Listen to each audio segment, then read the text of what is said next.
Welcome back. Let's now get you the latest on cricket. A high-voltage clash is expected on Sunday when India take on Pakistan in the opening game of their World Cup. Dinesh Karthik is expected to get a nod ahead of Rishabh Pant in the clash, whereas the bowling combination still needs to be sorted out by the team.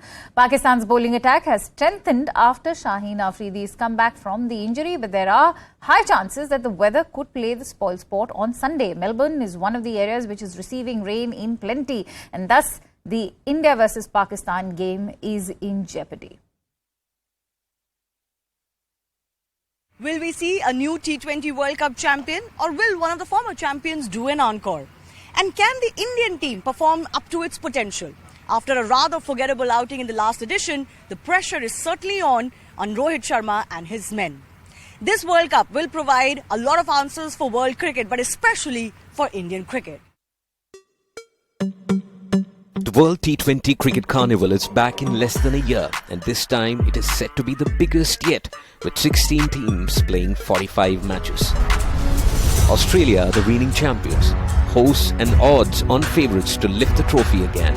The hosts are in Group 1 and will face stiff competition from New Zealand, England and Afghanistan, who are known for punching above their weight. The Black Caps have lost just 2 T20Is this calendar year, and their recent form at home in the Tri-Series against Pakistan and Bangladesh looked solid. England have been a consistent force in white ball cricket for some years, and this tournament will mark Jos Buttler captaining his first ever ICC white ball event. Injuries have hampered England's preparations, with key talents like Johnny Bairstow and Jofra Archer both missing out on a place in the squad. Afghanistan are high on confidence after they managed to reach the Super 4 stage in the recently held Asia Cup. Talking of Group 2, the world number 1 T20I side India want to forget their group stage elimination of their last World T20 and can boast of one of the most balanced teams on paper. The injury to Jasprit Bumrah is a blow and will test the depth of the bench strength. The men in blue will face the most difficult test at the very beginning of the highly anticipated clash against Pakistan on Sunday. Pakistan comes high on confidence after winning the Tri-Nation Series, and the comeback of Shaheen Afridi will make its famed pace attack even more lethal. With Babar Azam and Rizwan at the top of the order, Pak is capable of demolishing any team on its day, but will have to fight the tag of being the most inconsistent team. South Africa, on the other hand, has had a strong bowling attack with Kagiso Rabada, Lungi Ngidi and Andrich Nokia forming an imposing seam bowling attack. Bangladesh are looking to shake their tag as underachievers. Despite the game-changing players in its ranks, the Tigers have won just 7 of their 33 matches in the World T20. The T20 World Cup will also see newly amended ICC rules coming into effect. Running out a non-striker will no longer be unfair play, while non-strikers will have to stay at the same end even if the batters have crossed on a catch. The ICC has also relaxed rules relating to COVID-19, allowing all players to take the field. Will we have a new winner this time, or will we see an encore by a former champion? Can India truly deliver up to its potential? The 2022 T20 World Cup will answer a few questions for world cricket and especially for Indian cricket. Alright, let's try and get in a live update from my colleague Shivani Gupta, who is joining us live from the Melbourne cricket ground. Shivani, it's over to you. I'd like to ask you first of all, what are the weather gods stating? And if rain were to continue playing spoil sport, what could this mean for the ICC as far as refunds are concerned? Well, this is not going to be a situation the ICC would want on its hands, especially for a match like India-Pakistan, their tournament opener on Sunday. There are a lot of fans that I've met here from both Pakistan and Indians who are either living in Australia, different parts of Australia, who've come to Melbourne for the match. Many fans who've come from several parts of the world, not just in India, but also, for example, I interacted with fans from Pakistani descent and Indian descent who've come from America here. So a lot, the moment the tickets opened up here in Melbourne for sale, they were sold out within a couple of hours. So that's the kind of fervor. So this MCG behind me, which is a big ground, it has the strength of over 80,000 in attendance. So it's going to be thousands of crowds here who are going to be coming in. And certainly what we do not want is that the match is abandoned. And all the fans that I've been interacting with have been asking me, what do you think is going to happen? Is it going to rain or not? Now, as you can see right now, 2 days before the match, it is nice, bright and sunny here in Melbourne. Yesterday also on Thursday, it was nice and bright and sunny, but the forecast is indeed damp.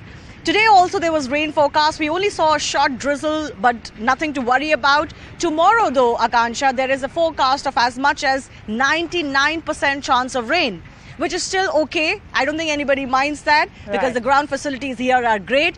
But on Sunday, match day, there is still a chance, 80% chance of rain. Now that's what everybody's keeping their fingers crossed about. Generally, the weather here flips very quickly in Melbourne. So even if it rains, expectations are, that's what the locals say, the rain will go away very quickly. The weather doesn't stay the same for the whole day. And we've seen that play out today as well. The clouds come and go within 10 minutes. So the hope is that even if it rains, the match could take place. If it's not a full 20 over a side, then at least a truncated match will take place. But that's not what the teams would want. That's not what the fans would want. Both the teams, India and Pakistan, India reached Melbourne only yesterday after their warm-up games. They had an optional practice session today. Pakistan team is practicing in the afternoon right now. And obviously both sides are giving it their all in the practice sessions because they know the opening match against the arch rivals is as crucial as it gets. And also because this is the tournament opener for both sides, it's going to be extremely important to set the tone for the entire World Cup. It's interesting that you talked about the tournament opener. I was just about to come to that, Shivani. The fact that, the opening encounter is a highly anticipated one between India and Pakistan. What is the kind of pressure that the men in blue are facing right now? Do you sense any pressure?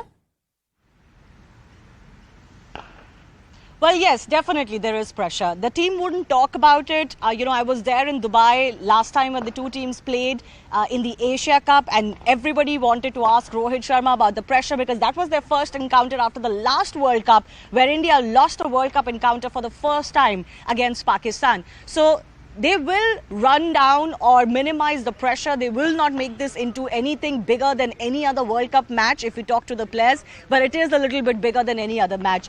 So Pakistan would want to prove that beating India in the last World Cup was no fluke. They've got some of their players in the best form of their life. They've got Shaheen Afridi, their star bowler who was missing from the Asia Cup but broke the back of the Indian top order in the last World Cup encounter back into their squad. So they're going to be, of course, heavily reliant on him, apart from their batsmen, Babar and Rizwan. But the Indian team is also looking excellent on paper. You've got the likes of Surya Kumar Yadav at number 4 in great form. You've got the likes of Rohit Sharma and opener KL Rahul in great form coming into this World Cup. We all know what Virat Kohli can do, our number 3. He's always scored big against Pakistan, especially in big matches. So he's, of course, going to want to continue that run. The trouble for India is their bowling. It's not so much their batting. They've got Hardik Pandya, Dinesh Karthik coming lower in the order. The trouble has always been bowling, and especially with Jasprit Bumrah not being there in the lineup, you'll have to depend on Bhuvneshwar Kumar and Arshdeep, who both have been underwhelming in the run-up. And of course, you'll have to rely on some of your spinners as well. The team makeup, it looks like Dinesh Karthik will get the nod ahead of Rishabh Pant, and we don't have Jadeja either, but it's unlikely that our Ashwin will feature. It's more likely the likes of Harshal Patel and Chahal will get a nod ahead of the Ashwin. So the team makeup we'll have to see, but I think Rohit Sharma has been pretty consistent in what he's been saying. He knows what his playing 11 is. It will only change if one or two players are not really performing after a couple of matches. Absolutely. Akansha. We'll have to wait and watch how that pans out, especially if there is going to be rain or not playing spoil sport on Sunday. Many thanks to you, Shivani. Enjoy your stay in Melbourne for now. And with that,